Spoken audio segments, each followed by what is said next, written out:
ಶಿಕ್ಷಕರ ಬಗ್ಗೆ ಏನ್ ಹೇಳ್ತಾರೆ ಹೇಳಿ? ರೀ ಮೇಷ್ಟ್ರೆ, ಈ ವಯಸ್ಸಲ್ಲಿ ಯಾರನ್ನ ಮಕ್ಳಿಗೆ ಶಿಕ್ಷೆ ಕೊಟ್ಟು ಕಲಿಸ್ತಾರ?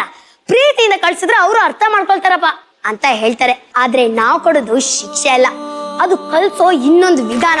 ಮೊಣಕಾಲ್ ಮೇಲೆ ನಿತ್ಕೋ ಅಂತ ಹೇಳಿದ್ರೆ ವಿದ್ಯೆನ ರೂಢಿಸ್ಕೋ ಅಂತ, ಬಾಯಿ ಮೇಲೆ ಕೈ ಇಡು ಅಂತ ಹೇಳಿದ್ರೆ ಸ್ವಪ್ರಶಂಸೆನ ಯಾವತ್ತೂ ಮಾಡ್ಬೇಡ ಅಂತ, ಬೆಂಚ್ ಮೇಲೆ ನಿತ್ಕೋ ಅಂತ ಹೇಳಿದ್ರೆ ಎಲ್ರಕ್ಕಿಂತ ಜಾಸ್ತಿ ಓದಲ್ಲಿ ಮುಂದ್ ಬಾ ಅಂತ, ಕೈ ಎತ್ತು ಅಂತ ಹೇಳಿದ್ರೆ ನಿನ್ ಗುರಿ ನಿಶ್ಚಲವಾಗಿರ್ಲಿ ಅಂತ, ಗೋಡೆಗೆ ಮುಖ ಮಾಡು ಅಂತ ಹೇಳಿದ್ರೆ ಇನ್ನ ನೀನು ಆತ್ಮಾವಲೋಕನ ಮಾಡ್ಕೋ ಅಂತ, ತರಗತಿಯಿಂದ ಆಚೆ ಹಾಕಿದ್ರೆ ಪರಿಸರನ ಅರ್ಥ ಮಾಡ್ಕೋ ಅಂತ, ಬೋರ್ಡ್ ಉಜ್ಜು ಅಂತ ಹೇಳಿದ್ರೆ ನಿನ್ನಲ್ಲಿರೋ ತಪ್ಪುಗಳನ್ನ ತಿದ್ಕೋ ಅಂತ.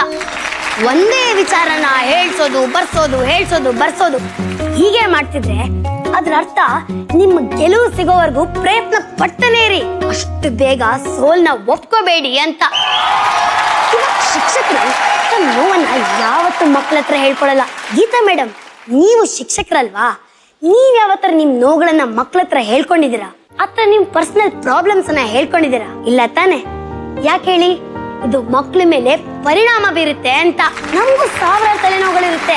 ಮಕ್ಳಿಗೆ ಹುಷಾರಿರಲ್ಲ, ಗಂಡನ್ ಬೇರೆ ಕೆಲಸ ಇರುತ್ತೆ, ಮದ್ವೆಗಿರುತ್ತೆ, ನೆಂಟರು ಮನೆಗೆ ಬಂದಿರ್ತಾರೆ. ಆದ್ರೆ ನಾವ್ ಇದನ್ನೆಲ್ಲ ತ್ಯಾಗ ಮಾಡಿ ಮಕ್ಳಿಗೋಸ್ಕರ ಶಾಲೆಗೆ ಬರ್ತೀವಿ.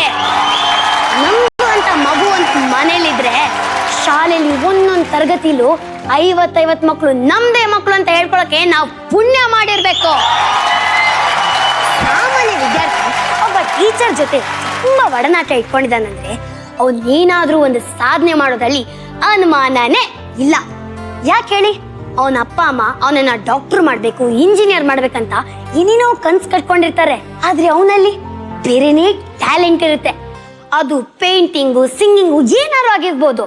ಅದನ್ನ ಗುರ್ತಿಸ್ಬಿಟ್ಟು ನೀನು ಆ ದಿಕ್ಕಿಗೆ ಹೋಗುವಂತ ಸರಿಯಾದ ಇನ್ಸ್ಟಿಟ್ಯೂಷನ್, ಕಾಲೇಜು, ಯೂನಿವರ್ಸಿಟಿ, ಎಲ್ಲಿ ಸ್ಕಾಲರ್ಶಿಪ್ ಸಿಗುತ್ತೆ, ಹೆಂಗ್ ತಗೋಬೇಕು, ಹೆಂಗ್ ಸಿಗುತ್ತೆ ಅಂತೆಲ್ಲಾ ಡೀಟೇಲ್ಸ್ ಕೊಟ್ಬಿಟ್ಟು ಮಕ್ಕಳಿಗೆ ಬೆನ್ನಿಗೆ ಬೆನ್ನೆಲುಬಾಗಿ ಅವ್ರ ಭವಿಷ್ಯಕ್ಕೆ ಮಾರ್ಗವನ್ನ ತೋರೋದು ನಮ್ಮಂತ ಶಿಕ್ಷಕರು.